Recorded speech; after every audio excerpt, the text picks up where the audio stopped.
which I will return to a bit later, which is a very important way for the ministry to influence what we do. And then at the end of the year, we write a report which is audited by the National Audit Office. We have to be able to show what we've done, and we have to be able to prove what we have done to the auditors.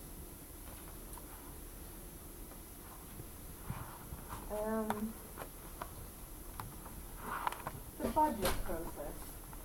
Very briefly, I'm not going to go into all the details, but we have a recurring annual cycle. In March every year, we have to produce a budget request. This is decided in law. We have, all agencies have to do this. On the 1st of March, we all have to send in our budget request, which always has a 3-year perspective. And in this request, we outline our vision for what we can achieve in the coming 3 years. So this is our opportunity to tell the government, you know, this is what we can deliver if you give us money. And the answer comes in the budget bill. You know, the government will say, yes, we heard what you said, and we will give you more money for whatever it is you wanted to do. Or they will say, no more money, or they will say less money. And as it happens, this year it's going to happen on the 18th of September. Next week we will have the answer to this request. Of course, then the bill has to be processed in the Riksdag, in our parliament.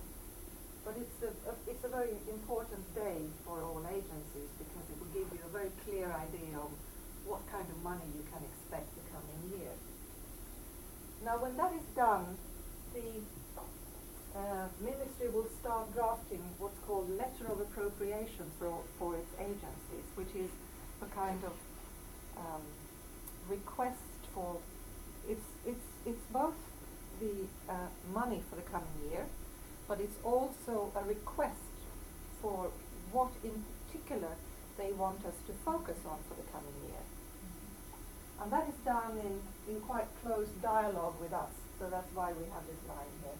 And so we start planning for the coming year, and we listen and we talk to the ministry, and we try to understand what it is they want us to focus on. And then we develop a work plan which we decide on around Christmas. And then of course on the 1st of January, that's the new year, and we have to start performing, you know, what we planned. And then in the autumn we have to write our annual report, which is then in February and March is audited.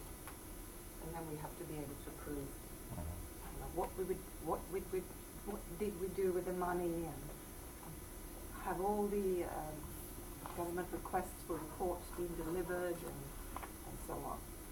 And this is an annual cycle which is repeated year by year. Now all these signals that are transmitted from government to us, of course, is sort of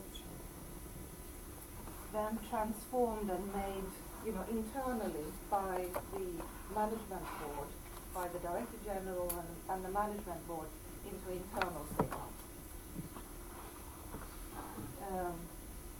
Goals and strategies, I guess most of you have in a similar way, that you have to transform the expectations of the world around you and try to work out what is it that we're going to do for the coming year. And also, when we write our, as I said, our budget request, it's really our opportunity to look ahead, to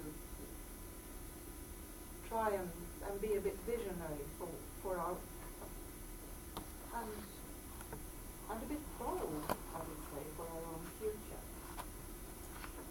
And then we have, again, the annual account of each year gone by.